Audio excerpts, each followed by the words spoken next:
Col, suivi cinétique de la décomposition de l'éthanal. À 750 Kelvin, la décomposition en phase gazeuse de l'éthanal s'écrit selon la réaction totale suivante. CH3CHO gazeux donne CH4 gazeux plus CO gazeux. On réalise la réaction à volume constant, les gaz sont supposés parfaits et on introduit initialement N0 mol d'éthanal pur à la pression initiale P0. L'évolution de cette décomposition est suivie par mesure de la pression totale du mélange gazeux en fonction du temps. On obtient les résultats suivants. À t égale à 0 minutes, on a une pression totale est égale à 283 hectopascal. À t égale 33,9 minutes, on a une pression totale égale à 368 hectopascal. Petit 1, on note N, la quantité de matière de l'éthanal à l'instant T. Établir un tableau d'avancement et exprimer la quantité de matière des différentes espèces gazeuses en fonction de l'avancement petit x. À droite de la réaction, ajouter une colonne intitulée quantité de matière totale des espèces gazeuses et remplir cette colonne. Petit 2, déterminer la relation entre N0, X, P et P0. Petit 3, on suppose que la réaction est d'ordre 1 ou d'ordre 2 par rapport à l'éthanal. Donner pour chaque cas une relation liant la pression totale P, P0, le temps T et la constante de vitesse de la réaction K.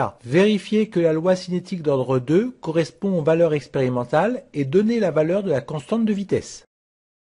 Petit 1. On dresse un tableau descriptif de l'avancement du système en ajoutant une colonne quantité de matière totale gazeuse. À t égale à 0, la quantité de matière de l'éthanal gazeuse est égale à N0. On a N0, 0, 0. La quantité de matière totale gazeuse est égale à N0. À t, on a petit n qui est égal à N0 moins x. On a x, x. La quantité de matière totale gazeuse est égale à N0 moins x plus 2x qui est égal à N0 plus x. Petit 2. À t égale à 0, la pression initiale fois V est égale à N0 fois RT, ou la pression initiale P0 est égale à C0 fois RT. Et à T, la pression totale fois V est égale à N0 plus X fois RT, ou la pression totale, c'est égal à N0 plus X divisé par V fois RT, avec P, la pression totale. On a alors P sur P0 qui est égal à N0 plus X divisé par N0, en faisant le rapport des deux relations précédentes. On déduit du tableau d'avancement que X est égal à N0 moins N, et P sur P0 est égal à 2N0 moins N sur N0 qui est égal à 2 moins N sur N0, soit N sur N0 qui est égal à 2 moins P sur P0. Comme le volume V est constant, on a C sur C0 qui est égal à 2 moins P sur P0, en notant C la concentration de l'éthanal à instant T.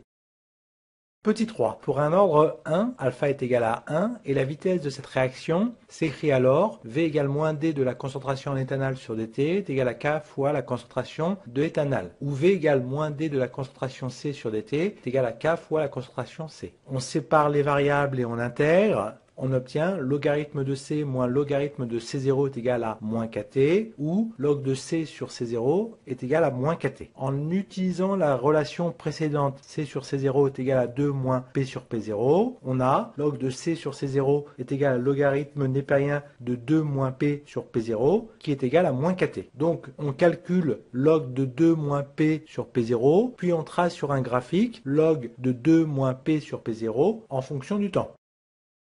Pour un ordre 1, on obtient les valeurs suivantes et on trace logarithme népérien de 2 moins P sur P0 en fonction de T en minutes. On obtient un coefficient de corrélation au carré qui est égal à 0,997. Peut mieux faire, on essaye l'ordre 2. Pour un ordre 2, alpha est égal à 2 et la vitesse de cette réaction s'écrit alors V égale moins D de la concentration en éthanal sur dt est égal à K fois la concentration de l'éthanal au carré, ou moins D de la concentration C sur dt est égal à K fois la concentration C au carré. On sépare les variables, on intègre et on obtient 1 sur C est égal à 1 sur C0 plus kt, avec C sur C0 est égal à 2 moins P sur P0 et C est égal à 2 moins P sur P0 facteur de C0. C'est égal à 2 P0 moins P sur P0 fois P0 sur RT. 1 sur C est égal à RT sur 2P0 moins P et 1 sur C0 est égal à RT sur P0. L'équation cinétique devient 1 sur 2P0 moins P moins 1 sur P0 est égal à K sur RT fois T est égal à K' fois T. Donc, on calcule 1 sur 2P0 moins P, puis on trace sur un graphique 1 sur 2P0 moins P en fonction du temps. On obtient les valeurs suivantes pour un ordre 2. On représente 1 sur 2P0 moins P en Pascal moins 1 en fonction de t en minutes. On obtient une droite et le coefficient de corrélation est égal à 1, donc la modélisation pour un ordre 2 est plus satisfaisante. La réaction est d'ordre partiel égal à 2 par rapport à éthane. La pente est égale à K' est égal à 4,45 10 puissance moins 7 Pascal moins 1 minute moins 1, avec K' est égal à K sur RT, soit K est égal à K' fois RT, c'est égal à 4,45 10 puissance moins 7 fois 8,31 fois 750 est égal à 2,77 10 puissance moins 3 mol moins 1 mètre cube minute moins 1.